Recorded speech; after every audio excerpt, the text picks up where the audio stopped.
acabo de anunciar la conferencia también para que si hay algún rezagado o alguien por casa, pues que se anime Sí.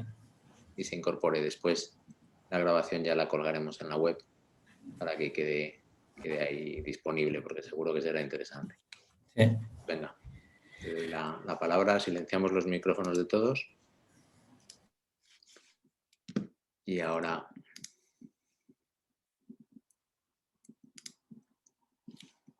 Abre tu micrófono ahí. Lo tengo abierto, vale. Si quieres quitar el lateral o como lo veas, bueno.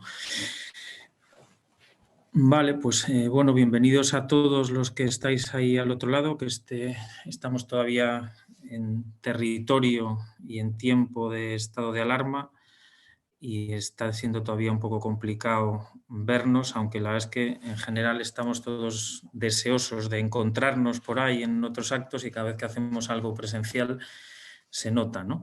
Como ha podido ser estos otros días. De cualquier forma, bueno, pues no podíamos dejar que pasara un año más. El año pasado siempre lo dije que no hice la conferencia porque, entre otras cosas, era domingo, que eso era una fecha mala, el día de la semana. Pero bueno, retomamos la tercera conferencia sobre repóquer de damas y de reinas, que fueron las dos anteriores, y esta vez la he llamado repóquer de pioneras. Vuelve a ser, lógicamente, con objeto del Día de la Mujer, el Día Internacional de la Mujer, este 8 de marzo, y es un intento simplemente pues, de recordar a aquellas mujeres que en su momento, unas primero y otras más tarde, fueron de alguna forma pioneras en relación con nuestra profesión, pero sobre todo en relación con su momento de incluirse dentro de ella, puesto que es evidente que en origen fue una profesión vivida y trabajada principalmente por hombres, aunque también es verdad que entraron bastante rápido. Desde el asunto del Me Too, que arrancó hace 3 años y que tuvo diferentes respuestas en diferentes países y a lo largo del tiempo, ha pasado ya ese tiempo. Esperad a ver qué veo para avanzar. Vale. Y en Cantabria, por ejemplo, lo comentamos, no lo pudimos comentar el año pasado, aunque estaba en preparación ya y sí que entró en el anterior. Tenemos una ley de Cantabria 2/2019 de 7 de marzo, preparada expresamente para ser publicada en el Boletín Oficial el 8 de marzo del 2019, y esto sí lo comentamos. Y también comentamos algo que no dio tiempo, porque la conferencia fue antes de que saliera ese segundo boletín, pero sí nos había llamado ya la atención en el título de la ley, que era para la igualdad efectiva entre hombres y mujeres, y parecía que lo normal es que fuera lo que efectivamente luego se corrigió: la igualdad efectiva entre mujeres y hombres. El orden en este caso era significativo y estaba claro que se habían confundido y era una errata en el nombre hasta de la propia ley. El número de organizaciones, actos y organismos involucrados con el tema de la igualdad de género y con la ruptura de esos techos de cristal de los que se habla a menudo son muchísimos, y tanto la ONU en distintas campañas y organizaciones, como el propio colegio en otras ocasiones, la organización Me Too, el He4C, todos los años hacen actos específicamente en estos días, pero también a lo largo de todo el año, pues, puesto que se trata de algo que no hay solo que recordarlo en un día concreto del año como Día Internacional a modo de celebración, sino que el trabajo de la igualdad, lógicamente, hay que llevarlo a lo largo de todo el tiempo. En relación con esa campaña, por ejemplo, de He4C, fue destacado un discurso de una mujer que empezamos conociéndola todos como niña, como una aprendiz de maga en Hogwarts con la serie de Harry Potter, Emma Watson, que en 2014, ese 20 de septiembre, con un discurso tremendamente emotivo en la sede de las Naciones Unidas, habló de esa voluntad de movilizar a todos los hombres y los jóvenes que sea posible para que sean defensores de la igualdad de género, decía. Y no solo queremos hablar de esto, sino que queremos asegurarnos de que sea algo tangible, no solo palabras.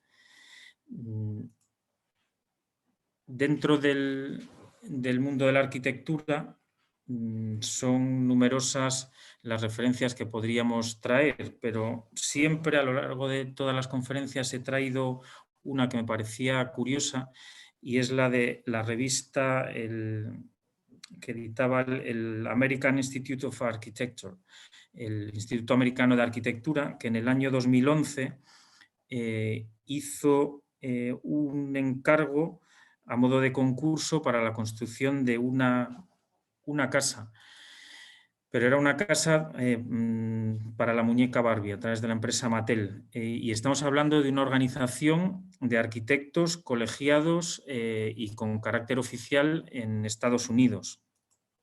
Estas son imágenes que he puesto siempre, creo que tienen importancia, han hecho diferentes programas a lo largo del tiempo también, han ido evolucionando incluso la propia imagen que mostraban y vemos en este número de 12 de enero de 2012 ya una Barbie vestida al modo hasta de Zaha Hadid. No voy a detenerme en esto más que lo que hemos comentado, pero sí que es cierto que incluso desde las universidades americanas se ha destacado la importancia de este tipo de programas que pueden parecer en principio un poco más frívolos, pero que yo creo que realmente sitúan también incluso a los propios niños y las niñas, claro, dentro de lo que este mundo puede ofrecer a través de una visualización concreta de diversas profesiones. La Barbie no es solo arquitecta, tiene muchas otras muñecas con otras profesiones, pero dentro del mundo de la arquitectura sí que quisieron, a través de esta campaña, unida a la Asociación Americana de Arquitectos con la Casa Mattel, que es la que las hace, rendir un homenaje de alguna forma a todas esas mujeres pioneras de las que ya hemos venido hablando en varias de estas conferencias. Hace 2 años hablamos también de toda esta serie de programas, de esas exposiciones que se han ido organizando y de arquitectas de las que en principio yo he ido dejando un poco al margen por ser quizá las más conocidas, Eileen Gray, Charlotte Perriand, que tuvo, por ejemplo, el año pasado una gran exposición en la Fundación, en París, se me dio el nombre, la Fundación Louis Vuitton en París. Yo tuve la suerte de poder ir a verla, fue más o menos desde septiembre del 19 hasta febrero del 20 y la verdad es que había un despliegue tremendo contando toda la historia y los trabajos de esta mujer que primero fue diseñadora, que acudió al estudio de Le Corbusier y que a partir de ahí es autora incluso de varios de los diseños de mobiliario que tradicionalmente atribuimos a Le Corbusier, como puede ser, por ejemplo, esta silla. Es diseño de ella y no de él. Como esta hay muchas a lo largo del tiempo que han sido distinguidas incluso con los premios Pritzker, como Kazuyo Sajima, con obras como esta. Voy a pasar un poco rápido. Lógicamente Zaha Hadid, que fue la pionera en este sentido en cuanto a los premios Pritzker, que es el premio Nobel de Arquitectura equivalente a él, que se entrega desde el año 1979. Y ella lo recibió por primera vez 25 años después de que se iniciaran su entrega. Se tardó bastante. Después ya ha habido más. Pero bueno, tenemos otras arquitectas de prestigio cuya obra sin duda no desmerece nada de la obra de los arquitectos varones. Eso. Voy a hacer referencia a una arquitecta, aunque no forma parte de las del póker, que fue Dorothy Wormser, que fue colaboradora de una de las que sí que hablé el primer año, de Julia Morgan, la primera arquitecta norteamericana titulada, en ese caso, por la Universidad, o sea, por la Escuela de Bellas Artes de París. Y un poco para comentar lo duro que en su momento fueron los arranques para todas estas arquitectas. Ella empezó trabajando como socia de Julia Morgan. Había nacido en 1894 en Nuevo México y acabaría siendo la primera arquitecta judía del oeste americano. Pero antes de eso, cuando intentó obtener su licencia para ejercer, antes sabía que en aquellas épocas no valía solo el título universitario, sino que además tenías que pasar un examen para ejercer la profesión en los distintos estados.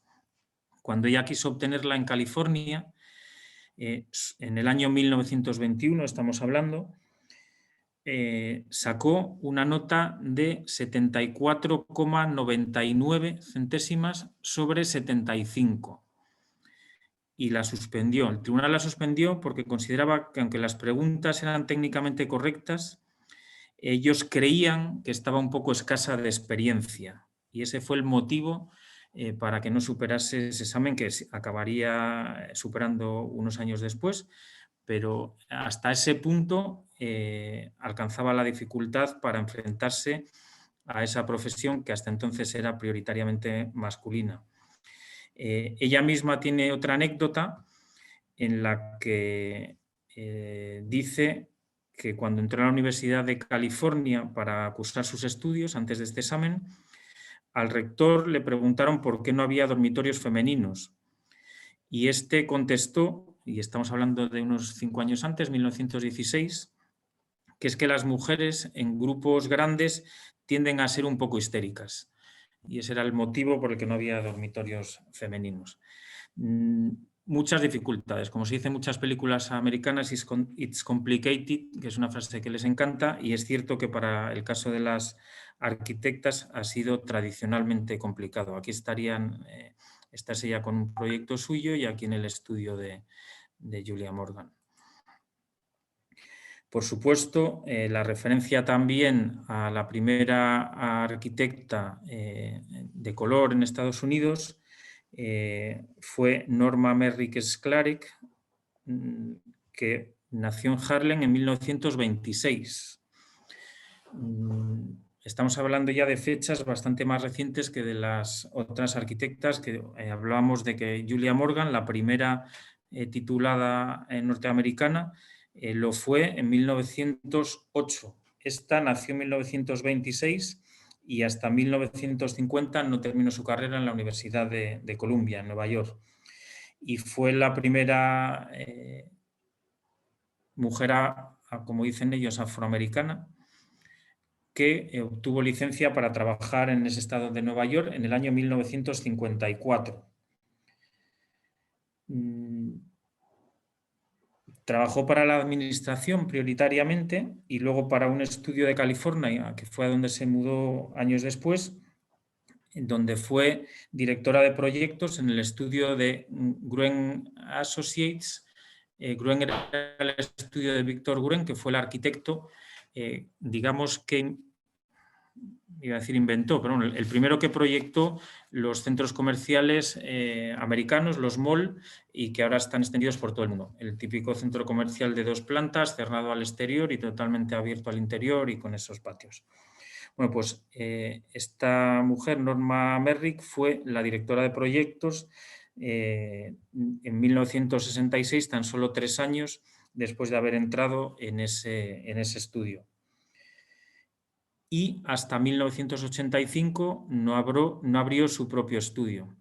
En 1985 yo, por lo menos, ya había empezado la carrera y llevaba 2 años. O sea, que estamos hablando de hace muy poco tiempo, y sin embargo fue el primer estudio propio de una mujer negra en Estados Unidos. O sea, que estamos moviéndonos en fechas claramente muy próximas. Pero bueno, sirva esto un poco de introducción, junto con la revisión de los 2 anteriores repóqueres que hemos tenido.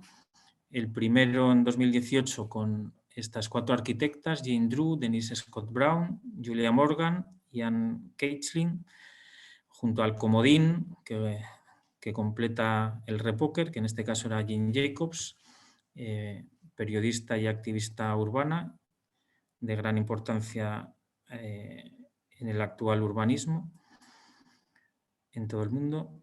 Este fue el segundo, con Elsie Borg, Betty Scott y una compañera, Nora Ayton, Elizabeth Scott, Elsie Krumet, mujer también de este Víctor Gurén que acabamos de mencionar y también arquitecta, y en este caso el comodín fue Ada Louise Huxtable, una periodista que ganó el Pritzker, perdón,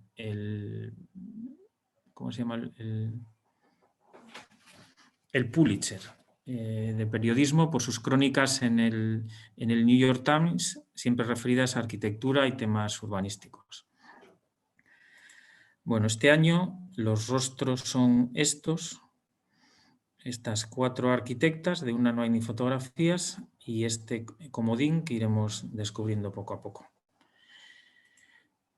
La primera de las 4 pioneras que forman el póker, que da luego paso al repóker, nació en Estados Unidos, se trasladó a Estados Unidos cuando ya prácticamente había tenido una vida completa en Inglaterra, su país natal.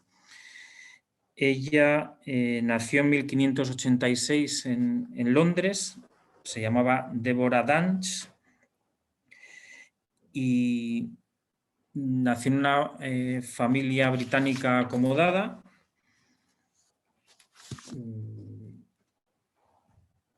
con parentesco con el obispo de Durham por vía materna y con el auditor de la Casa de Real de la Moneda Británica por parte materna.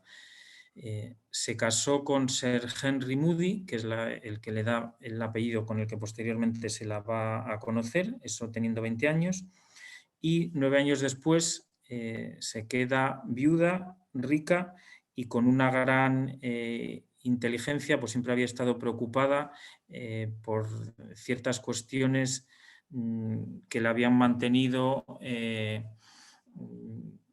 digamos que gracias a su formación culta en el seno de esa familia acomodada, al hilo de todos los problemas de su época. De hecho, cuando tiene que irse a Estados Unidos, lo hace porque prácticamente no le queda otro remedio. Tiene casi que salir corriendo. Ella era anabaptista, cristiana, en un momento en que la religión predominante era protestante, aunque ese anabaptismo lo que defendía es que los niños no deberían ser bautizados nada más nacer, sino que deberían esperar a tener cierto conocimiento y cierta razón para ellos decidir si querían ser bautizados o no. En una época en Inglaterra en la que el protestantismo estaba muy en auge y era defendido desde la corona con más ardor probablemente del que lo había sido unos años antes incluso, ella se ve prácticamente obligada a huir por ese motivo y porque el rey también había llegado a algunas conclusiones como que los grupos de gente más acaudalada estableció normas como que no deberían moverse de sus propios counties para visitar Londres. O sea, él prefería que en vez de gastarse su dinero en frivolidades, se llegaba a decir, reinvirtieran su dinero en las comunidades. A ella esto le parecía intolerable, que le limitaran su capacidad de movimiento cuando ella disfrutaba visitando a sus amigos y a su familia fuera de su propio... Ella vivía en el Wiltshire y entonces, lo que digo, disfrutaba viendo a sus amigos, amistades, familia y quería además aprender sobre otro tipo de cosas. Era una persona muy inquieta en cuanto a su conocimiento y a las ganas de ver otro tipo de cosas y le pareció, lógicamente, que estas restricciones desde la monarquía no le gustaban. Con lo cual, esa norma no la cumplió y cuando empezó a ser investigada por la propia corona, no le quedó más remedio que en 1639 salir de Inglaterra hacia el Nuevo Mundo, hacia América. como era una mujer, en ese momento tenía ya 53 años, por eso decía antes que prácticamente tenía una vida entera para aquella época ya disfrutada y vivida. Sin embargo, su aparición en territorio americano fue fundamental, puesto que, aunque no tuvo el título de arquitecta, en esa época era impensable, sí que nos va a llevar a un momento iniciático en el tema urbanístico en relación con la fundación de uno de los barrios más conocidos, de una de las ciudades más conocidas del planeta. Antes de su llegada, de ella hay pocas fotos, como os digo, y sí que hay muchos planos. Antes de su llegada a América en 1639, unos años antes, 13 años antes, había llegado a territorio americano un holandés, director de la Compañía Oriental de las Indias, una compañía neerlandesa que se llamaba el Pieter Minuit. Llegó el 4 de mayo de 1626 y unos días después se dice que fue él el que compró a los indios Lenape la isla de Manhattan, que evidentemente en la evolución del tiempo le lleva al nombre con que la conocemos ahora, que es Manhattan, y que en aquel momento fue la ciudad de Nueva Ámsterdam, cuyo plano, por ejemplo, este que estamos viendo, es de 1660. En ella, además, bueno, pues se reconocen este muro que era el que cerraba por el norte, el plano está tumbado. Sería el que daría luego nombre a la calle de Wall Street, por ejemplo, y tiene esa referencia tan inmediata como era el cierre de la fortificación. Cuando llega, ella no llega a Nueva York, esta es la posición del plano, sino que llega a Salem, que es donde se establece inicialmente. Allí ella pensaba que con su dinero, sí es cierto que consiguió tierras y consiguió asentarse perfectamente en una comunidad en la que un personaje de origen inglés y con dinero fue realmente bien recibido, pero no encontró la permisividad o la libertad religiosa que ella pensaba que en el Nuevo Mundo iba a conseguir. Y sus ideas sobre el anabaptismo le llevan también a enfrentarse con el gobernador de Salem, con lo cual tiene que salir por segunda vez huyendo de un territorio por culpa de la religión. Ahí tenía ya 57 años. La iglesia de Salem la excomulgó y la llegó a calificar como una mujer peligrosa en relación con todas sus ideas religiosas, y dijeron que no debería volver a esa jurisdicción a menos que reconociera el mal que llevaba dentro en su oposición a la iglesia prevalente en ese territorio. Sin embargo, esta salida le vale para acercarse a Nueva York. Esta es la carta en la que se comunica la compra de esos territorios que os decía antes de la isla de Manhattan, donde está aquí puesto el precio, 60 guilders, que era la moneda neerlandesa de ese momento y que fue la que perduró en los florines holandeses hasta el cambio con el euro. Ella se dirige a Nueva Ámsterdam y allí consigue una patente por un territorio en el suroeste de la isla de Manhattan, en las proximidades del Long Island, que ya se llamaba así. La zona pasaría a llamarse Gravesend. Y esta Lady Deborah Moody fue la primera mujer que estableció una nueva ciudad en territorio americano, la segunda que se fundó. La primera había sido New Haven tan solo 3 años antes, quiero recordar, y es una especie de madre neoyorquina fundadora al estilo de los padres fundadores, porque su importancia está en esto que os comento. Fue la primera en obtener una patente por un territorio, mujer, la primera que diseña esa ciudad, que como veremos ahora va a ser una ciudad con el esquema, un esquema cuatripartito al modo de una trama ortogonal de Cardo y de Cumano, propia, conocida ya desde la antigüedad, con lo cual en sí la trama no es novedosa, porque incluso las propias fundaciones jesuíticas de la conquista española ya la tenían, pero sí es trascendente el que es mujer.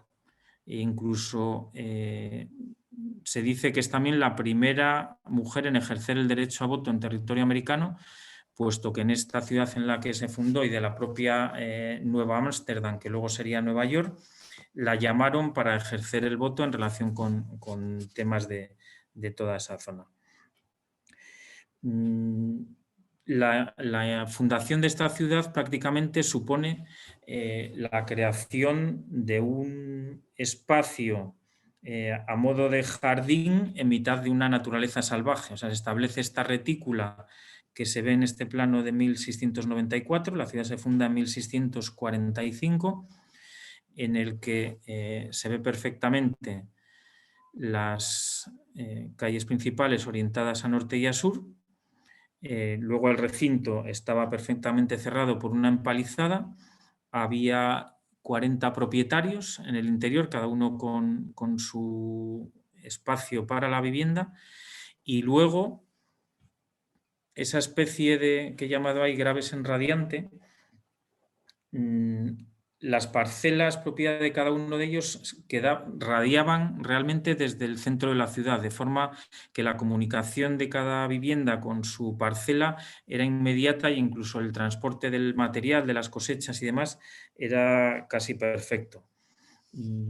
Es una curiosidad que, sin embargo, aunque parece extraña, hay ciudades como esta Bourg-Royal en Quebec que todavía tienen ese tipo de estructura en el parcelario. Son realmente singulares. Como fundadora de Colonia, pues, es sin duda una pionera de gran nivel, puesto que ya digo que es la primera conocida en ese territorio americano. Y la trascendencia de este emplazamiento es tal que todavía es visible en la trama de la ciudad del barrio de Brooklyn. El nombre de Gravesen se lo disputan un poco el origen tanto ingleses como holandeses, puesto que el director de la Compañía de las Indias Occidentales en aquel momento se dice que vivía en Holanda, en una ciudad cercana a La Haya, que se llamaba Gravensande, mientras que también es cierto que cerca de Londres, hacia el este y en el cauce del mismo río Támesis, hay una ciudad que se llama Gravesen, aunque ella no vivía en esa zona. El Wiltshire está justo hacia el oeste. En cualquier caso, tampoco es trascendente para la conferencia, sino que lo importante es el papel de ella como pionera en este mundo del urbanismo. Hay algunas referencias curiosas sobre cómo consiguió, porque en este territorio había indios, cómo consiguió doblegar la voluntad, ayudada lógicamente por los holandeses que también tenían sus recursos, la voluntad de los indios niochos, que eran los que ocupaban ese territorio, y se dice, hay algún artículo por ahí bastante curioso, que dice que ella estableció un verdadero manual de agotamiento masculino respecto al jefe indio, y que todos los días caminaba con él a su lado, hablando y hablando y hablando, intentando convencerle de que tenía que dejarles ese territorio. Finalmente no creo que solo fuera por eso, pero hubo un día en el que se dice que el jefe indio le dijo: ya, basta, usted ha ganado, mujer peligrosa, como la denominaban. Bueno, eso no dejará de ser una anécdota, pero tiene su punto, porque sí es cierto que no fue una conquista estrictamente por la fuerza. Al final hubo un intercambio y si la isla de Manhattan costó 60 guilders, esta parece que costó el equivalente a $15, pero pagado parece ser que con 2 pistolas y 3 libras de pólvora, o sea que ni siquiera fue un pago en metálico. Sobre la forma de la ciudad y la interpretación de por qué tiene esa trama, todos los planos de la época, este es posterior ya, de 1842, reflejan perfectamente la presencia en un territorio con otro tipo de trazados de esa retícula, y a medida que el entorno se va llenando de más caminos y de trazados, la retícula sigue siendo visible, incluso algunos de los rayos que salen de ella, como en este plano de 1889, en el que ya se empieza a ver incluso una cuadrícula superpuesta de lo que va a ser el barrio de Brooklyn. Este plano es de 1890, o sea, es perfectamente visible ese trazado tan singular que se estableció sobre el territorio norteamericano. 1891, y el libro, uno de los libros, porque hay varios escritos sobre ella, que se titula precisamente así, Una mujer peligrosa. Sobre el trazado hay varias teorías que relacionan las dimensiones de la ciudad, que eran aproximadamente 250 metros de lado, 254, para medir un total de 16 acres, que vienen a ser 6 hectáreas más o menos, y que lo enlazan, y sería bastante probable por las convicciones religiosas de ella, con lecturas bíblicas y dimensiones de lo que era el templo, tanto en el Apocalipsis, que habla de la ciudad como un cuadrado, o de profecías de Ezequiel, en la que se dice que la ciudad, el santuario, sería un cuadrado de 500 codos por 500 codos, que es exactamente lo que mide esta ciudad que diseñó Lady Deborah Moody.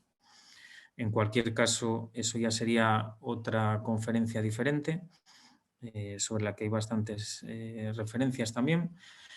Pero bueno, hemos iniciado con esta pionera sin duda singular por lo atrás que nos lleva en el tiempo, y seguimos con la siguiente. Cambiamos de continente y nos vamos a una auténtica pionera, y esta muy reciente, y es pionera en el arte, en este caso, del rechazo del premio Pritzker. Perdón, en 2012 el premio Pritzker destaca la obra de un arquitecto chino, Wang Su, que es el que está a su lado en la foto, marido de ella, y que trabajan juntos desde 1998 en su estudio Amateur Architecture en China, en Hangzhou, y que habían fundado los dos juntos. Bueno, pues el premio Pritzker reconoce el trabajo de ella, estaba dispuesto el de él pide que se reconozca el trabajo de ella, también con el premio, algo en lo que perfectamente en esa fecha se habría accedido, pero es ella la que dice que no quiere el Pritzker, que no quiere recibirlo, y antepone, según ella, la fama, el no ser famosa en China, su vida personal, por lo tanto, frente a esa distinción con el premio, como he dicho, el equivalente a... Ella llega a decir en entrevistas posteriores que su propio marido no lo encontraba justo que fuera para él, e insistió en compartirlo y hubo la opción, pero ella fue la que no quiso. Que dice, quiero una vida y prefiero pasarla con mi hijo. En China pierdes la vida si te haces famoso. Con lo cual tenemos lo mismo que Zaha Hadid fue pionera en 2004 en obtener el Pritzker, Lu Wenyu fue pionera en 2012 en no querer obtener el Pritzker. Ella prefirió, como he dicho, mantener el control de su vida, a pesar de que sí es cierto que en ese nivel, lógicamente, de estudio de arquitectura, con una distinción del Pritzker y el tipo de encargos a los que acceden, tu vida nunca es estrictamente tan privada, porque sí que tiene una faceta pública, lógicamente, los dos proyectan y los dos hacen las obras, los dos han sido profesores universitarios, pero prefirió quedarse en esa segunda línea de forma voluntaria. Y como dice ella, trabajar en nuevos proyectos sola, leer y desarrollar su vida con un poco menos de ruido, si es que eso es posible. Son dos arquitectos que trabajan con los materiales de una forma distinta a la habitual en cómo se manifiestan en sus propias fachadas.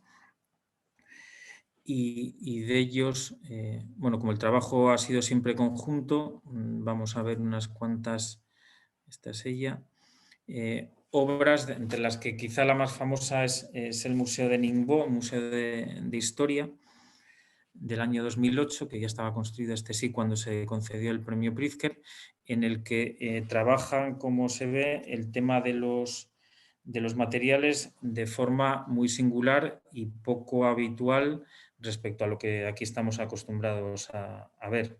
Es una forma diferente de entender la arquitectura en sus conceptos y intentan a través de este tipo de lenguaje y de imágenes en las que hay una mezcla notable de tipos, a veces no solo en materiales, sino dentro del mismo material, de tipos de S. Aquí hay tejas planas, tejas curvas, piedras, ladrillos macizos. Y eso en un aparente patrón errático en cuanto al aparejo de lo que es el muro y la fábrica que van construyendo como cierre, parece que ellos lo denominan guapán y es una especie de modo tradicional de construcción aprovechando, como parece lógico por lo que vemos, restos de demoliciones. En inicio parece que fueron debidas a un reciente tifón que había habido, pero lo han ido conformando en muchas de sus obras como forma de construir. En este museo parece que hay hasta 20 clases distintas de ladrillos y tejas en estos tonos grises y rojos que vemos, y eso compartido luego con paños enormes de hormigón. El otro día en otra conferencia hablábamos de brutalismo. Esto en cierto modo mantendría ese concepto de brutalismo en cuanto a imagen potente, en la que realmente además los materiales se están expresando por sí mismos, se hacen ver y no se esconden. Trabajan con un montón de maquetas, hay fotos de su estudio también con ello, y hay una voluntad expresa en este tipo de imagen un tanto desordenada en la ordenación de huecos, lo mismo que en el uso del material. Vemos aquí unas cuantas imágenes de este museo.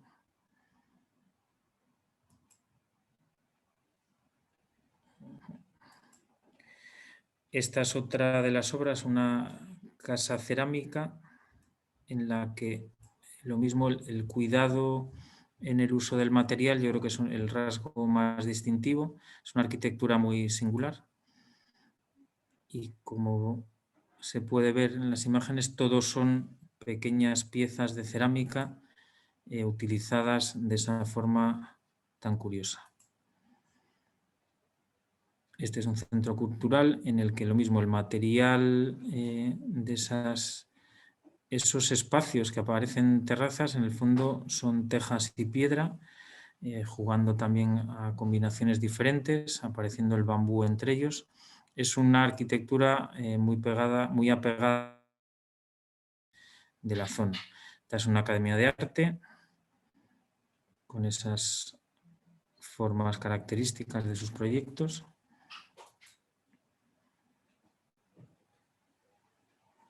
Esa irregularidad que ellos mismos dicen que a veces es como un patrón errático en la disposición de huecos, pero que generan este tipo de imágenes.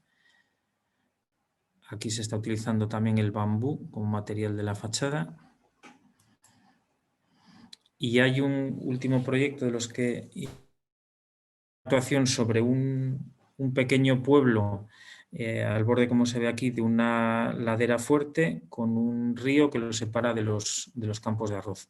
Un pueblo bastante denso en el que se llevó a cabo una actuación que pretendía ser piloto en ese año 2016, bueno, aunque arrancó en el año 2012, para reconstruir o construir de nuevo algunas viviendas, muchas fueron reconstruidas, intentando crear un programa para la mejora del mundo rural chino, que parece ser que también se enfrenta, como en otras partes del mundo, a problemas de abandono y de vaciamiento, con esos éxodos hacia las ciudades. Entonces, desde las autoridades de la región se promovió esta iniciativa pionera en una de las provincias chinas más al sur y se construyeron 14 casas, un puente, varias dotaciones públicas y se llevó a cabo también la rehabilitación de varias construcciones tradicionales.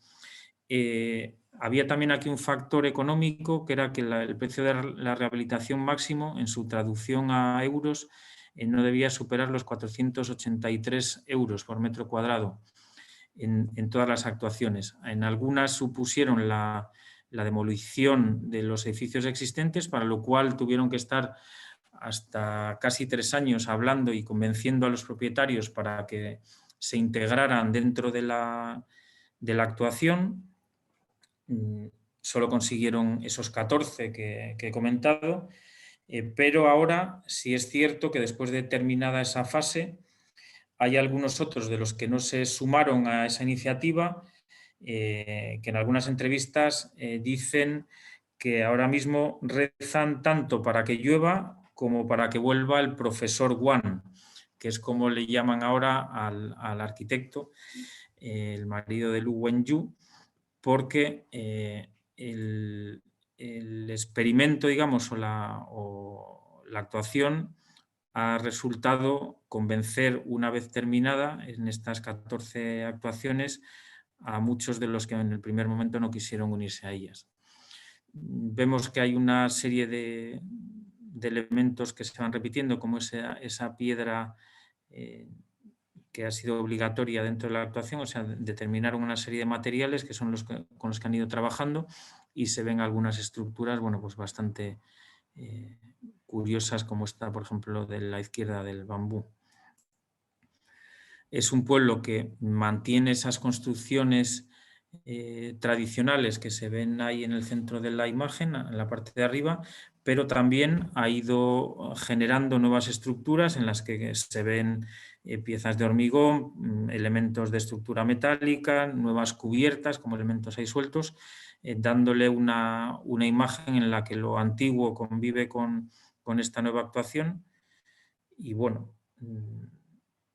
es uno de los proyectos también más característicos de este matrimonio.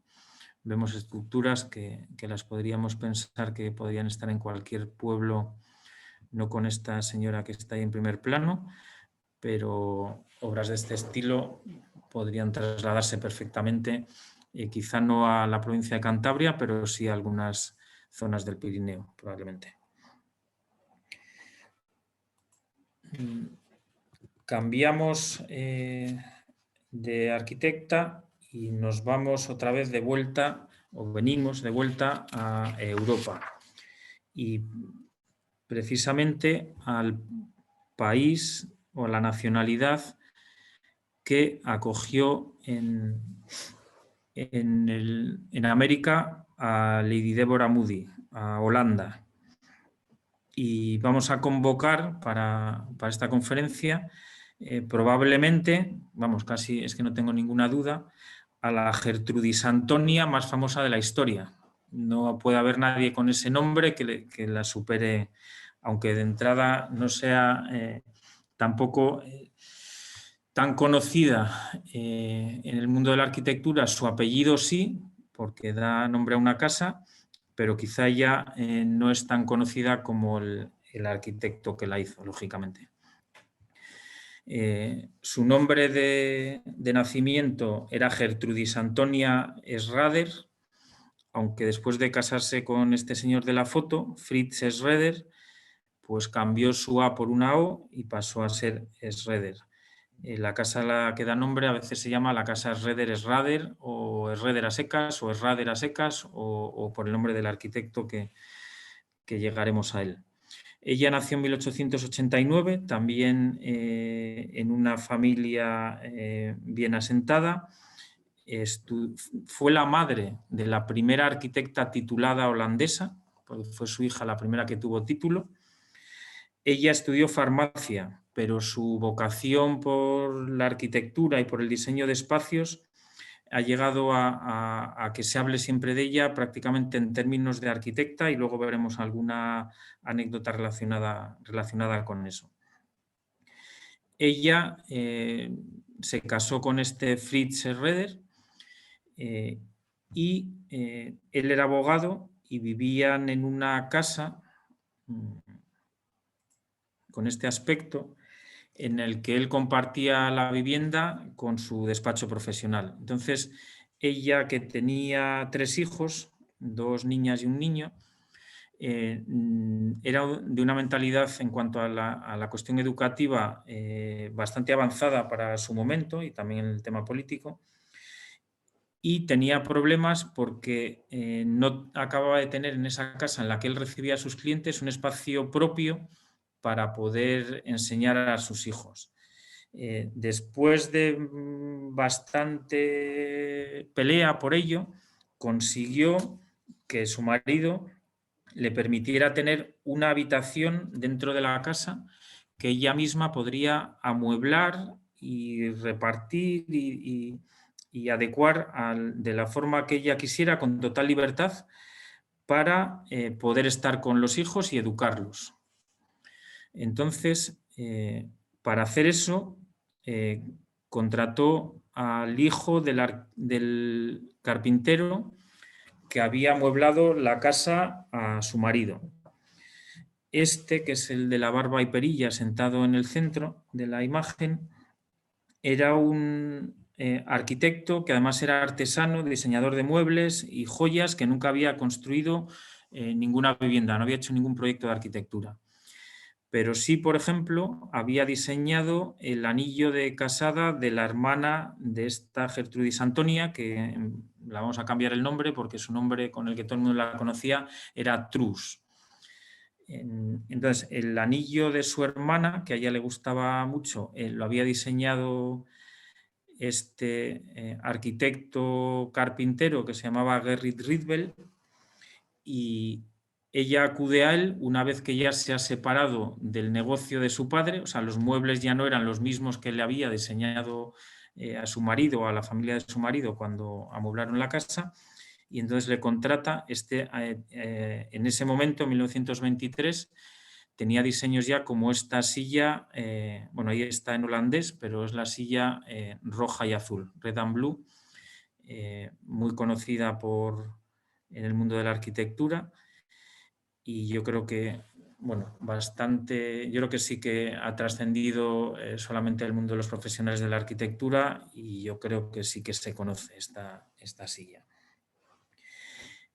Bueno, esta era obra de Rietveld, que estaba en su momento, en esta fecha de la que estamos hablando, del año 20 y pico, más centrado en cuestiones de diseño de locales y de joyas y muebles que de arquitectura, que todavía no había proyectado nada. El interior de la casa era de este estilo, donde vivía Trus con sus hijos. Y vemos un poco cómo ocupaban espacios que está claro que no eran específicos para ellos. La habitación en la que ella consigue avanzar con sus ideas en cuanto a la forma de educación de sus hijos, además de en cuanto a la decoración de la pieza, era esta, una habitación pequeña, en la que se puso de acuerdo con Rietveld para decorarla, aunque en ese primer momento quiso huir del colorido que Rietveld ya manejaba en la silla que como hemos visto era roja, azul, amarilla, negra y también le faltaba el color blanco, pero eran los colores que básicamente manejaban ya en el movimiento neoplasticista holandés o de Stijl. Y ella, que no estaba tan de acuerdo con esa teoría del color, consiguió una habitación en la que predominaban simplemente el blanco y los grises, generando un espacio para esa actividad suya cultural y educativa en relación con sus hijas. El carpintero arquitecto Rietveld llamó a esta estancia siempre la habitación de los hermosos grises. A esta habitación acudieron en su momento arquitectos como Bruno Taut, del que veremos ahora una obra, y el artista de un nombre que casi no me atrevo ni a pronunciar, que se llamaba Kurt Schwitters o algo por el estilo, es un apellido alemán, considerado como el abuelo del pop art, los happenings, el arte conceptual, el arte multimedia y el posmodernismo, y que es el autor del collage, que fue el tipo de obra que acabó haciendo, que ilustra en este caso la portada de la conferencia. Bruno Taut fue, por ejemplo, el autor de este proyecto conocido como la Siedlung de la Herradura en Berlín, donde llegó a construir, no quiero equivocarme, pero no lo tengo apuntado, pero creo que es hasta 30.000 viviendas en el Berlín de esta época, de los años 30. Estos eran los que formaban parte del círculo de relaciones de Truls Schroeder. Cuando su marido muere y le deja viuda a los 34 años, ella incrementa su relación con Rietveld, una relación que en ese momento no era amorosa porque Rietveld estaba también casado y no está documentada esa relación como amorosa, pero sí que tuvieron una fuerte relación profesional y de trabajo. Cuando, como digo, se muere su marido y queda viuda, ella queda con Rietveld en que quiere que le reforme una vivienda, otra vivienda, un piso, para trasladarse con sus hijos y una vivienda en la que ella se sienta cómoda de acuerdo con sus criterios estéticos y de forma de vida. No consiguen encontrar un piso adecuado para lo que ella quería y finalmente deciden que, aunque él no ha construido nunca, no ha hecho ningún proyecto de arquitectura, buscar una parcela para que él le construya una casa. Se encomiendan los dos para buscar de forma separada, cada uno por su cuenta, un terreno en la ciudad de Utrecht, que es donde viven, para construir esa vivienda. Y cuando quedan de nuevo unos días después para enseñarse mutuamente qué es lo que han visto que les guste, cada uno llevaba el nombre de un emplazamiento apuntado. Nombre que resultó ser un único nombre. Los dos habían coincidido en la parcela que les había gustado y era el número 50 de la calle Prince Hendrik Lang, en Utrecht, y en esa parcela edificarían esta vivienda, la conocida como Casa Schroeder o Casa Schroeder-Schrader o Casa Rietveld. Vamos, sin duda uno de los, yo creo que, iconos en cuanto a vivienda unifamiliar de la arquitectura del siglo XX y probablemente de la historia. El terreno era una pequeña parcela que quedaba en el extremo de una alineación de vivienda tradicional holandesa, que es la que se ve detrás, que es el ladrillo marrón. Y lo bueno de la posición era que estaba al lado de un río que, por distancias, por temas de inundación y de separación al propio cauce, iba a impedir que se construyera en el entorno. Como remate de una alineación también al otro lado estaba ya el campo abierto, con lo cual, por un lado, era una vivienda con una tipología en ese sentido, en cuanto a la ubicación, muy híbrida. Podía considerarse urbana porque formaba parte de una calle y de una alineación, Si se la veía desde la fachada, que la estamos viendo más o menos, la del testero último de la alineación, era prácticamente casi a la vista una vivienda unifamiliar con jardín, y ese carácter también le dotaba de un cierto estilo rural, ¿no? como casi vivienda aislada. En cualquier caso, fue el lugar que les gustó a los dos y sirvió para, como ya digo, crear, proyectar y construir una de las viviendas icónicas de la arquitectura. Lo que comentaba antes de que ella es considerada arquitecta, incluso ya en el momento en que empieza a colaborar con Rietveld, aunque solo fuera en la proyección de distribuciones de planta o de generación de espacios, esta es una copia de la página de la guía de teléfonos de aquel momento, de 1923, en la que aparece el nombre de ella, Schrader, y Rietveld, arquitectos, taller de arquitectos, en Prince Hendrik Land 50, que es la ubicación de la casa, porque Rietveld se trasladó a vivir en la planta baja. Ella había, en el diseño de la casa, deciden que las habitaciones se ubican en la planta primera junto con el salón para elevarse del suelo y tener las mayores vistas sobre el entorno, y en la planta baja la distribución era también un poco más pública, pero ahí pone su estudio Rietveld, aunque él sigue viviendo con su familia en otra casa. No se trasladaría ahí hasta que la mujer de Rietveld muere, que entonces sí que se va a vivir a la propia casa Schrader. El diseño de la casa fue muy intervenido por la propia Truss, a la que sin duda se le atribuye muy buena parte de las decisiones de proyecto, pues, porque, por ejemplo, fue ella la que decidió que no hubiera muros en el interior, sobre todo en la planta primera. Bueno, estas son... de hecho, el primer proyecto de Rietveld sí que tenía esos muros, y ella le fue convenciendo. La primera pregunta que le hizo fue si los muros podían desaparecer, si la casa podía no tener ningún muro de distribución. Él dijo que con placer los quitaría, y empezaron a quitarlos, y la distribución de la primera planta de la casa Schrader es toda ella a base de muros correderos, que pueden ir generando distintos tipos de espacios y utilizaciones en función de cuáles vayas abriendo. Juntos proyectaron, lógicamente el titulado era él, pero con la colaboración de ella fueron realizando diversos proyectos, como este cine en Utrecht también.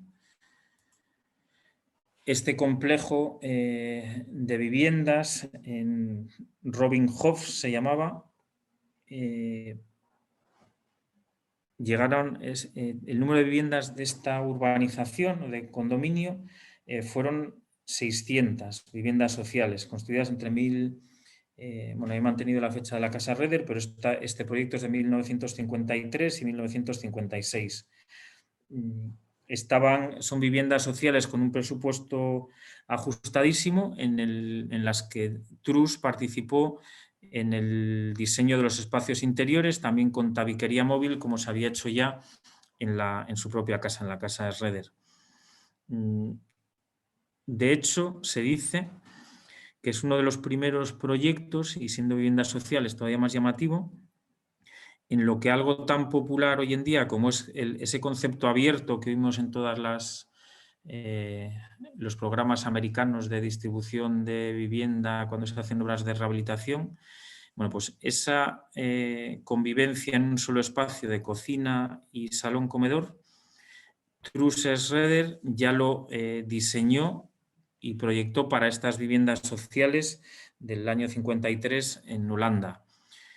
No pudieron llevarlo a cabo porque en aquel momento la normativa higiénica y de habitabilidad holandesa se lo impidió, pero ya formaba parte de una de las ideas que la propia casa Schrader sí había tenido al ser vivienda unifamiliar.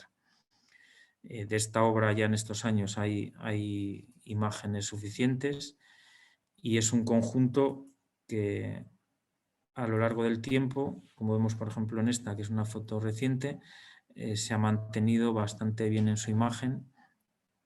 Y a mí llama siempre mucho la atención el tema de las persianas. Como casi todos los edificios de fuera de España, no tiene persianas y sin embargo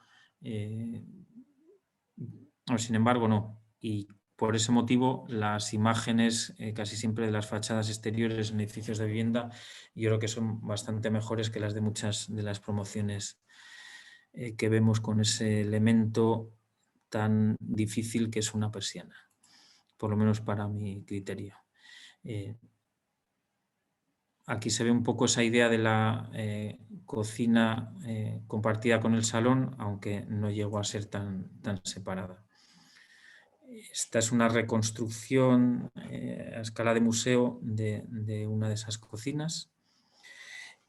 Fueron más los proyectos que hicieron juntos. Estas son las casas, las viviendas en la Erasmus-Land, en la calle Erasmus, en las que también participaron juntos Truss y Gerrit Rietveld.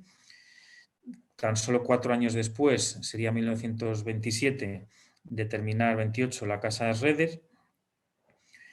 Y son, en este caso, es casi canónico del movimiento moderno de esa época, con esas grandes cristaleras y con las estructuras de hormigón permitiendo ese tipo de imágenes. También en este caso, la parte en la que ya participó fue en la de los repartos interiores, utilizando también los tabiques móviles con guías por suelo y techo que permitían esas subdivisiones del espacio para jugar con las distribuciones en unos momentos u otros.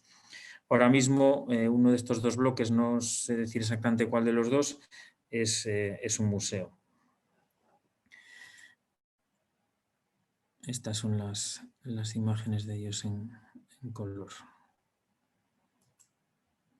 Estas eran las puertas de entrada en las que sigue, lógicamente, ese neoplasticismo del que Rietveld fue representante. Esta es una vivienda unifamiliar de 1927. Todas estas son obras en las que participaron conjuntamente. Esta es otra promoción de vivienda colectiva, vivienda social, en las que ya lo que están indagando es en un núcleo de comunicaciones en el que se pueda recoger lo que es la comunicación más los baños, o sea, todos los elementos prácticamente de instalaciones, de forma que el resto pueda ser mucho más libre en su distribución. Aquí utilizaban plantas intermedias. Esto evoluciona todavía más a otro proyecto, del que también son colaboradores conjuntos, que se llamaba, está ahí en holandés, la Kernhuis, o núcleo de vivienda. Esto me ha recordado en los tiempos de la escuela de álgebra, lo del kern, que era el núcleo, y se utilizaba en matemáticas esa palabra. Y aquí buscaban ya incluso la propia estandarización y prefabricación. Era el año 1929 y aquí lo que diseñaron fue este núcleo exacto en el que, como veis, está la ducha, toda la escalera y estaba hasta el timbre de la vivienda y la puerta, buscando esa máxima prefabricación para luego ir añadiéndole otros servicios. O sea, esto incluía escalera, vestíbulo, timbre de la casa y el baño, más un armario. A partir de ahí, el propietario de la parcela podía tener esto y ir desarrollando un programa de vivienda, ampliando todo lo que él tuviera bien. En una carta, y un poco ya a modo de cierre de Truss Schroeder, de una carta que le dirigió Rietveld a ella, le dijo una vez: el mensaje que teníamos que transmitir era la sencillez en la vida a través del trabajo y el ejemplo. Dice, creo que no lo hicimos demasiado fanáticamente y que no salió demasiado mal. La siguiente arquitecta, ya para completar el póker, de momento, rompe un poco la idea que había tenido siempre, que era no presentar arquitectas españolas en estas conferencias, pero bueno, no pude resistirme cuando encontré a María Cristina Gonzalo Pintor, por una serie de circunstancias que, aunque no tengo imágenes de obras construidas de ella, que sí las tuvo, bueno, yo creo que la trascendencia es suficiente como para que forme parte notable y destacada también del póker de hoy. La primera mujer arquitecta titulada en España fue Matilde Ucelay Maortúa, descendiente por línea materna de Cantabria, y en su momento fue Premio Nacional de Arquitectura en 2004. Pero hay una segunda titulada que no solo es cántabra por ascendencia, sino que nació en Santander. Hay gente que la considera madrileña porque parece ser que con muy pocos meses se trasladó a Madrid, pero su nacimiento está perfectamente documentado que fue en Santander. Terminó la carrera de arquitectura el 12 de agosto de 1940 y es la segunda titulada como arquitecta en España, puesto que, y ahí está el ranking, se tituló 14 días antes que otra que está en el podium en cuanto a fechas, las tres primeras, que es Rita Fernández Queimadelos, que es otro de los nombres conocidos en este sentido. Pero, como os digo, esta María Cristina Gonzalo Pintor fue la segunda en terminar la carrera y pasó a darse de alta en el Colegio Oficial de Arquitectos de Madrid, al que perteneció hasta 1984, con más de 43 años de ejercicio de la profesión. Ella, sin embargo, aunque acabó en 1940, siguió sus estudios de doctorado, que, bueno, en mitad de... haciéndolos compatibles con su trabajo, y los acabaría en 1967. También se licenció en Ciencias Físicas y Matemáticas, compaginadas con la arquitectura, siendo en este sentido, además, la segunda mujer que ingresa por oposición en el cuerpo superior del Instituto Nacional de Meteorología, llegando a ser meteoróloga en 1966. Esa condición de meteoróloga, y no sé muy bien por qué, le hace incluso que obtenga cargo y sea oficial del Ejército del Aire, donde llegó a ser comandante de aviación. Como meteoróloga, su primer destino fue muy breve en Sevilla y luego ya siempre ejerció en la ciudad de Santander, a donde se trasladó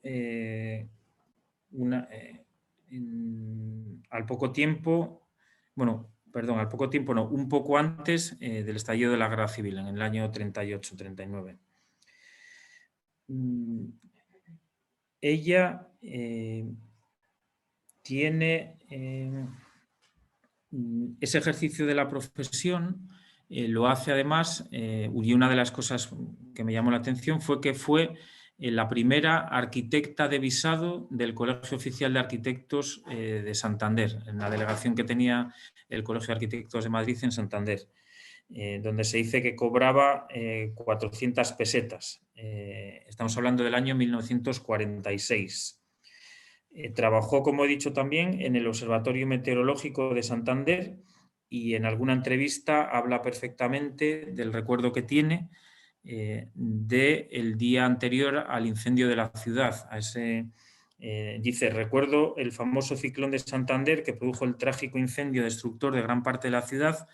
Dice, predijimos el fenómeno 12 horas antes, pero el del viento. Pero la verdad es que no creíamos que iba a originar las funestas consecuencias que produjo, ni que iba a ser tan intenso. No se me olvida la fecha, fue el 15 de febrero de 1941. Efectivamente fue el día que empezó y acabó al día siguiente.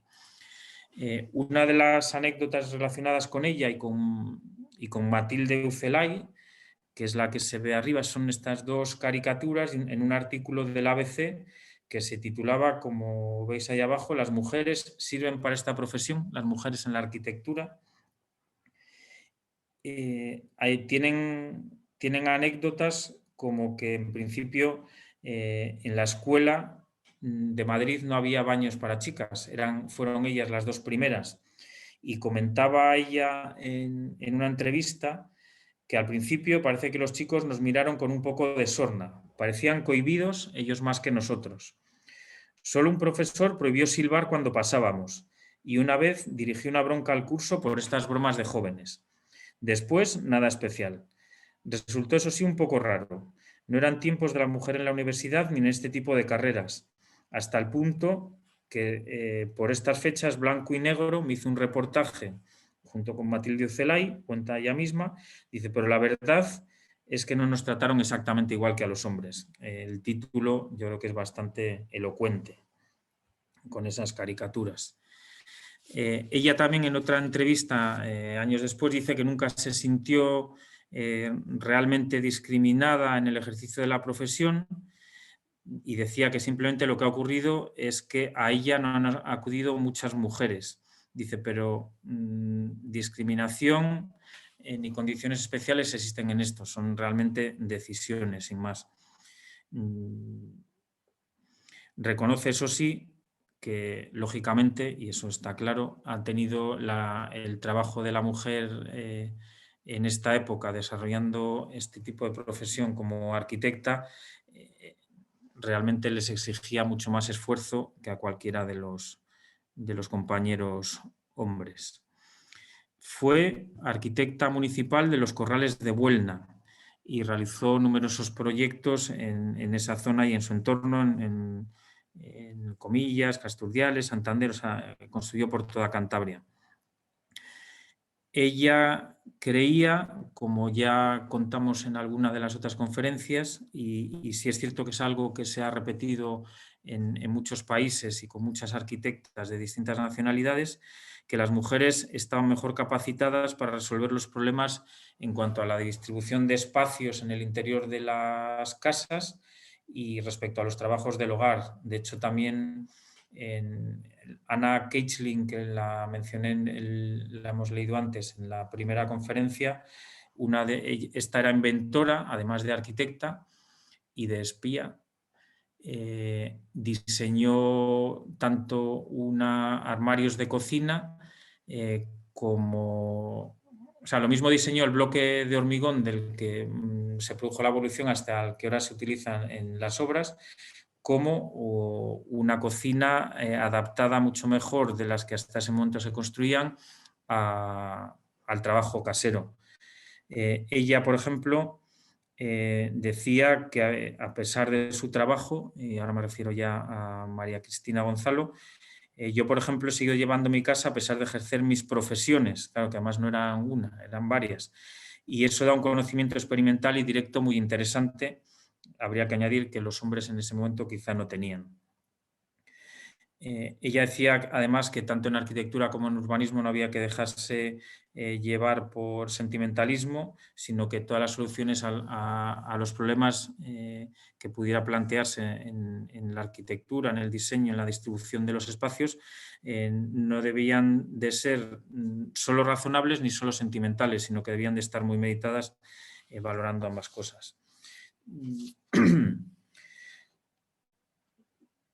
Trabajó, como he dicho, en el observatorio, tanto en el de Parayas como en el meteorológico de la calle General Dávila, y llegó a ser incluso profesora en el Colegio de las Mercedarias. Aquí la vemos en una foto de las que podríamos casi poner al lado, unas de los últimos años en que se ha podido, en el Club Marítimo, en una comida de hermandad en 1947, con el resto de arquitectos del colegio en aquel momento, solo estaba ella como mujer, y esta es de una promoción de meteorología, donde está ella, que es esta, la vestida de negro, ahí hacia la izquierda, en 1969. Fue una mujer destacada en su época, tenía carné de conducir, era amante del deporte, Dice que también tenía problemas incluso para eso, porque hasta para esquiar costaba que le dejaran ponerse unos pantalones, pero llegó incluso a participar en campeonatos nacionales de esquí con Lili Álvarez, que es una deportista muy notable y también mujer pionera, pues, puesto que fue la primera mujer española que participó en una Olimpiada, en la de París de 1924, y llegó a ser finalista era esquiadora, periodista, escritora y además tenista, destacando especialmente, yo creo que es más conocida por el tenis que por otros deportes, puesto que jugó las 3 finales de tenis de Wimbledon de 1926 a 1928, Lili Álvarez, con la que María Cristina Gonzalo Pintor esquiaba.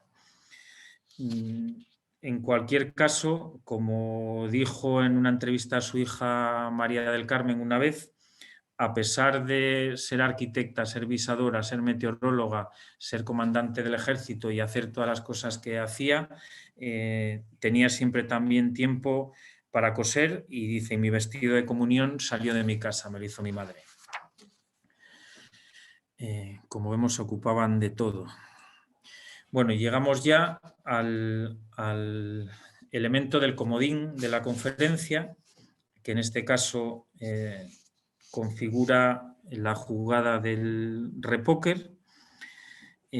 Hasta ahora había habido 2 mujeres, tanto Jane Jacobs como Ada Louise Huxtable, más vinculadas al periodismo, porque Jane Jacobs también empezó siendo articulista en revistas de arquitectura, pero en esta ocasión vamos con una mujer que no era periodista, no era arquitecta para digamos, para lo que le trae a la conferencia, aunque luego sí acabó siendo arquitecta, hablaremos de eso menos, pero sin duda yo diría que jugó un papel fundamental en la historia de la arquitectura, puesto que está en la base de la construcción de uno de los edificios, yo creo que más elegantes de la ciudad de Nueva York,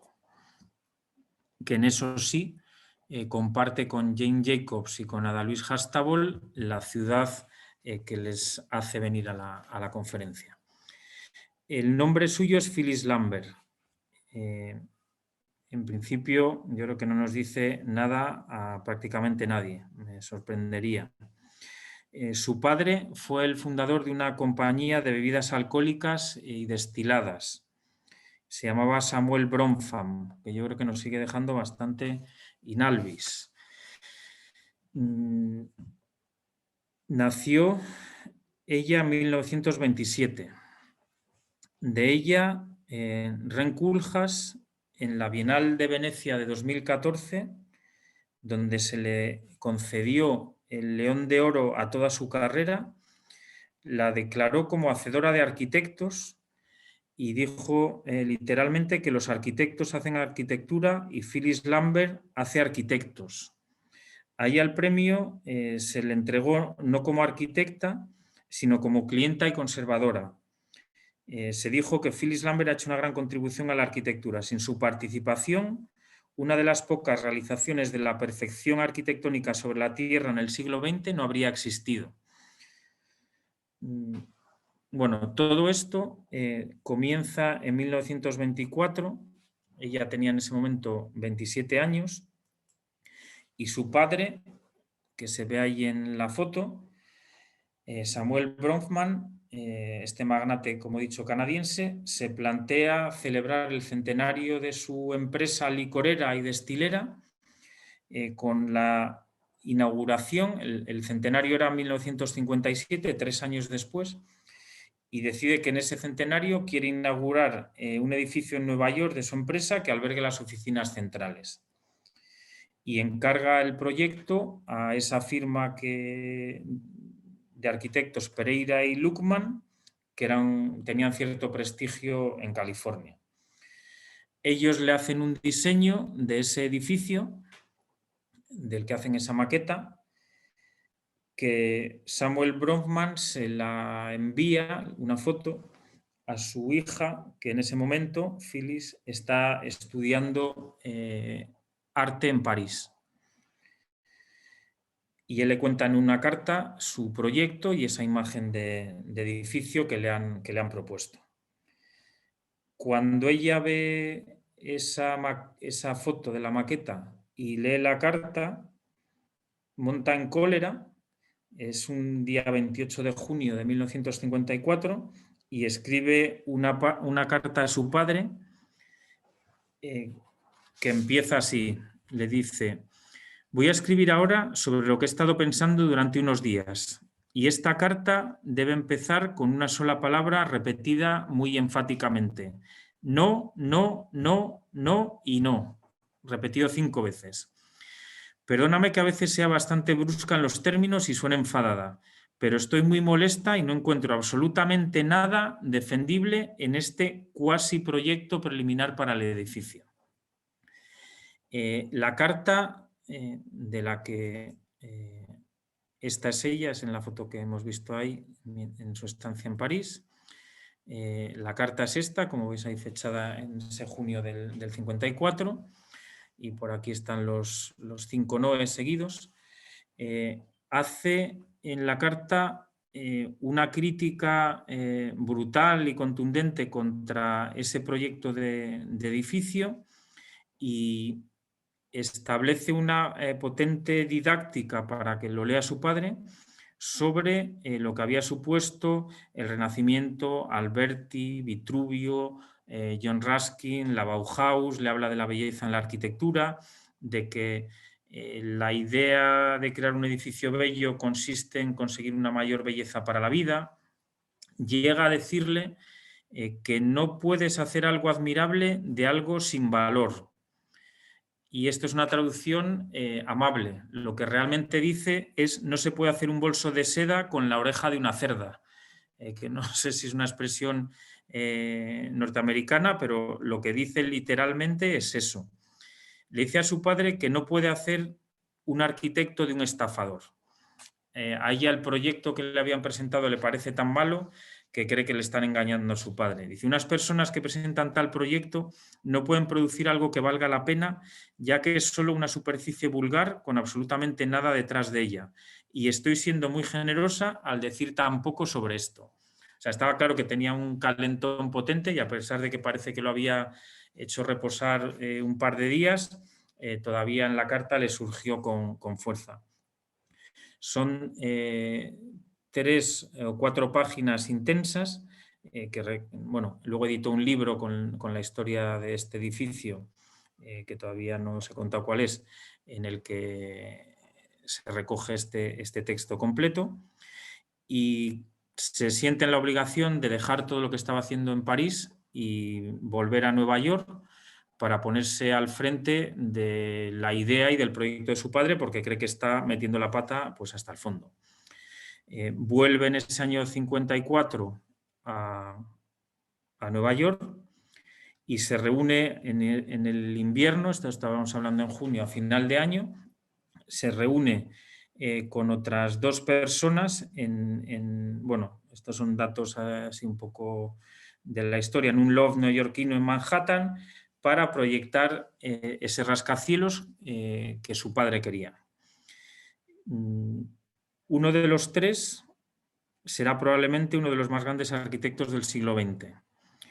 El otro ya era uno de los personajes claves de la élite cultural neoyorquina y también era arquitecto, que será además el primer galardonado en su momento con el premio Pritzker en la primera edición del premio. Y la tercera persona era ella, una rica canadiense o hija de una rica heredera canadiense, más bien. El rico en ese momento era su padre, de 27 años, que será la que con su tozudez y con su cabreo respecto a ese primer proyecto consigue que el fruto de esa colaboración entre esas 3 personas acabe en uno de los edificios probablemente más elegantes del mundo. Estos son esos 3 y al fondo se ve ya una imagen preliminar del edificio. El edificio del que estamos hablando es el rascacielos del Seagram Building. Seagram era la empresa de destilados. Y ella, en esta reunión en la que he puesto ese pie de Phyllis Lambert y otros, parece que son todo hombres y que solo está ella aquí, pero bueno, realmente había otra persona, otra mujer, que era la secretaria de la reunión.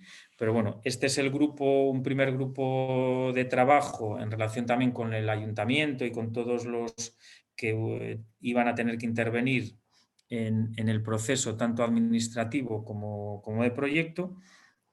Pero bueno, se la ve a ella siempre en todas las imágenes relacionadas con este Seagram Building como la que llevaba las riendas. En la elección de arquitecto fue ella la que decidió, puesto que después de analizar a varios de ellos, Le Corbusier fue quien se quedó en segunda posición, pero ella consideró mucho más apto a Mies que a Le Corbusier. Habían dejado atrás a Frank Lloyd Wright, que le consideraban en este momento ya demasiado mayor, o a Eero Saarinen, que sí que le ayudó bastante a ella en la misma elección de candidatos.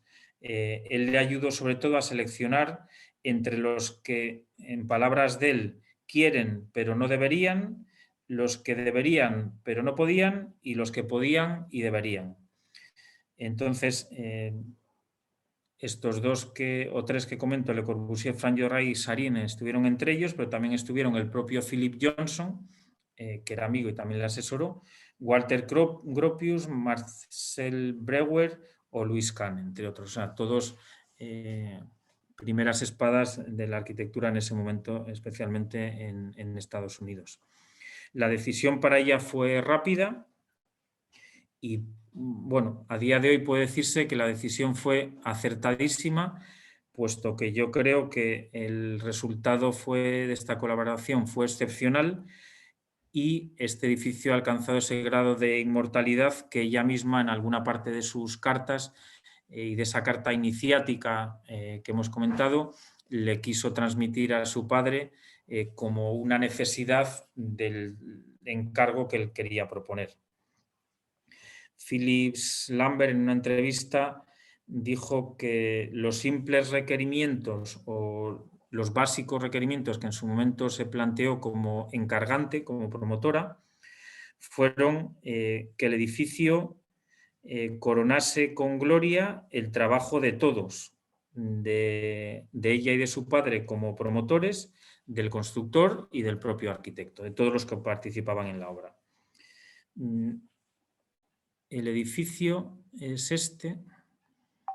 Yo creo que es uno de los rascacielos más elegantes que hay. Esta es una foto del día de la inauguración, que consiguieron finalmente que sí llegase a producirse, aunque fue el 23 de diciembre de 1957, pero sí fue en el año del centenario. Y el resto son todas unas cuantas imágenes de este elegante rascacielos que muchos críticos de arte, bueno, muchos, en concreto Lewis Mumford, ya en el año 1958, al año siguiente de su construcción, lo calificó como el Rolls Royce de los edificios, con un impacto estético que solo consigue una obra de arte única. Estas son imágenes del interior de la planta baja. Al fondo hay un tapiz de Picasso en la zona del comedor. Este es el exterior desde el interior. Este es ese tapiz de Picasso. Y estas son imágenes del edificio. Una de las características también de la actuación es que el edificio se retrasa de la línea de fachada que marcan el resto de edificios de la calle y genera ese espacio delantero que le da aire para su percepción y los separa un poquitín del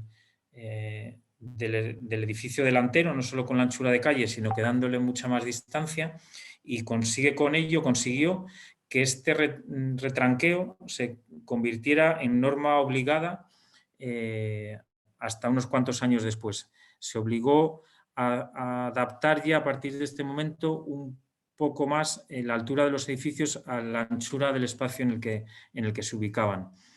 El edificio tiene 38 plantas, juega con unas plantas, el interior de la planta baja y las zonas de la Plaza de las Fuentes con mármol, y todo el resto, como se ve ahí, acristalado.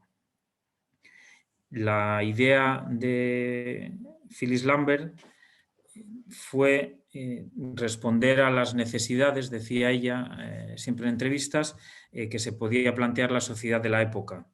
Dice, no se podía continuar con edificios que estuvieran totalmente plegados sobre sí mismos. Había que abrir la arquitectura al mundo y permitir a los usuarios elevarse hacia otra cosa, proponer a los ciudadanos otra forma de vivir y de hacerse usuarios de la ciudad.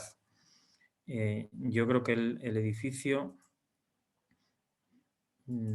se explica con sus propias imágenes. Esta es una foto, un contrapicado de lo que es esa plaza en la que se separaba y creaba ese espacio ahí más recogido, que sería este mismo. La línea del edificio, bueno, está aquí a puntos, pero bueno, de esta línea de pilares hacia adelante sería ese retranqueo. Y este es el libro que no sé ahora mismo el año, pero que ella edita contando toda la historia de esa colaboración entre ella y Mies van der Rohe. En 1979, el mismo año en el que a Philip Johnson le dan por primera vez el premio Pritzker, o sea, es el primero en recibir el premio Pritzker, ella se retira de alguna forma a su país de origen, a Canadá, y funda este Centro Canadiense de Arquitectura, desde el cual ha fomentado, y por eso se lo reconocía Ren Koolhaas en esta Bienal de Arquitectura de Venecia que hemos comentado en el año 2014, donde la distinguieron con el León de Oro, como gran propulsora de la investigación y del fomento de la arquitectura. Hay hasta una película cuyo cartel de portada es esta, donde le llaman Ciudadana Lambert, Juana de Arquitectura, jugando un poco también con cómo se le llamó a Jane Jacobs, Ciudadana Jacobs, y con el Jane de las dos, con lo cual yo creo que el reconocimiento no es precisamente pequeño, sino que es una persona que sí es cierto que, aunque poco conocida, ha jugado un papel importantísimo en la historia de la arquitectura, en cómo llegó a forjar el que hoy podamos disfrutar en Nueva York de ese excelente rascacielos. Bueno, con esto acaba la conferencia de las 4 arquitectas y la no arquitecta, que luego terminó siendo arquitecta, para conseguir ese Rolls Royce de los rascacielos. Y yo creo que creo y espero sobre todo que hayan, yo así lo veo, formado parte de ese elenco a la altura de los que vimos otros años pasados. En este Día Internacional de la Mujer del 8M, en el que, bueno, yo creo que todos disfrutaríamos más si esta conferencia hubiera podido ser presencial, porque creo que estamos todos deseando poder volver a juntarnos y vernos las caras y ver esa interacción que se tiene en lo presencial, que no se tiene en lo telemático. Pero bueno, hasta aquí hemos llegado hoy y muchas gracias a los que seguís ahí y también a los que habéis tenido que marcharos y habéis estado en cualquier caso durante ella. Muchísimas gracias, Antonio. Como siempre, un placer, muy entretenida y muy curiosa la conferencia de todas las 5 mujeres las 5 pioneras que nos has presentado. Sí. Pues muchas gracias a todos y hasta la próxima. Muy bien. Bueno, un saludo a todos. Adiós. Adiós.